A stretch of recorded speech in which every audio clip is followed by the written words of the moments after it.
Le jour est tombé sur notre beau Paris. Et après une journée bien remplie, le temps d'un petit café. Au Café Verlet, avec Éric Duchossois. Bonsoir Éric. Bonsoir Vincent. Vous allez bien? Ça va bien? Vous savez, comme j'aime ça, moi, venir déguster un café et parler un peu café avec vous. Bah écoutez, on s'assied? On va s'installer. Très bien. Tout commence par le nez chez Verlet, par tous ces arômes qui s'échappent de ces larges paniers, ces grands crus du monde entier et ces mélanges de café torréfié. Il y a deux grandes familles de caféiers, les Arabica et les Robusta. On peut dire comparable à deux types de cépages pour les vins. Moi, j'aime bien faire l'analogie parce que c'est la même chose. On peut dire ça. On va dire qu'il y en a un qui est plus charpenté, plus robuste, avec des goûts boisés plus forts. Et l'autre est plus en finesse, certainement, plus aromatique, mais avec moins de charpente, moins de goût cacaoté. C'est l'Arabica. L'autre, le Robusta, est plus costaud. Mais en définitive, est-ce qu'on est nécessairement dans des mix des deux ou est-ce qu'on peut vraiment se contenter de l'un ou de l'autre? Chacun a son appréciation là-dessus. Moi, je défends bien sûr l'Arabica parce qu'au niveau richesse d'arômes, on a une diversité qui est absolument remarquable.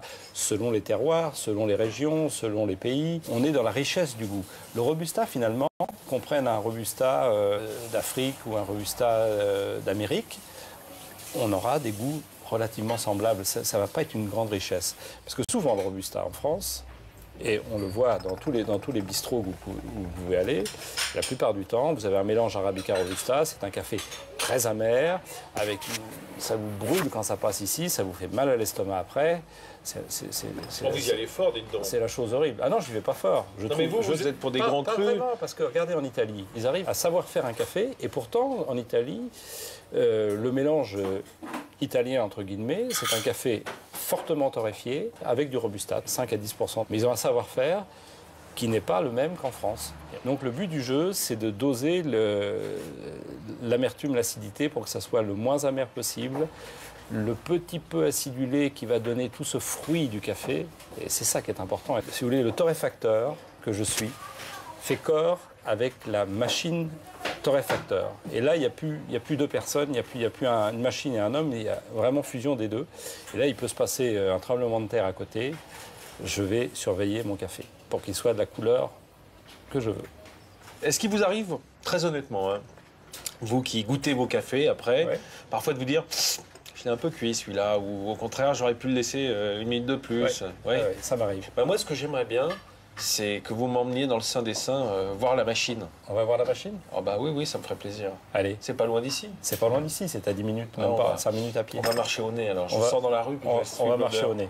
On y va. Ah, la torréfaction. C'est là véritablement que se fait l'arôme et le goût du café. Les grains, quels qu'ils soient, arrivent verts. Ils vont griller en tournant lentement jusqu'à atteindre un point optimal. Oh, je crois que c'est bientôt le moment. Le petit oiseau va sortir.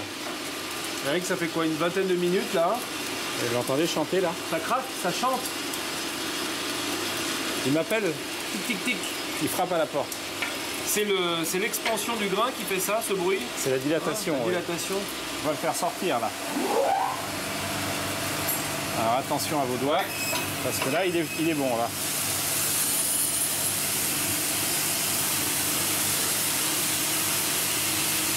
Ah, quel parfum, c'est merveilleux ce moment-là. À quoi ça sert de le brasser, de le refroidir en fait? Exactement, parce que là, dessous, il y a un petit ventilateur qui aspire l'air frais extérieur. Et il y a toujours ce brassage qui se fait. Comme dans la machine, il est cuit sur toutes les facettes. Ici, il faut qu'il soit refroidi partout de la même manière. Ah oui, il ne faut pas qu'il continue à cuire en fait. Voilà. Parce qu'en sortant, il est encore chaud, il continuerait de cuire. En sortant, il continuerait de cuire. Et là, il faut absolument stopper la cuisson. Je crois qu'il est prêt là. Oui, il est prêt, on va le sortir.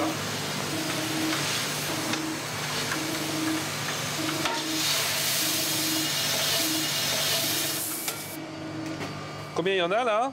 Oh, une petite vingtaine de kilos. Ah bah c'est bon, c'est ce qu'il me faut. Bon. C'est parfait. 20 kilos. Ça va aller sur l'épaule? Oui, je pense. Hop. Oh oui, c'est très bien.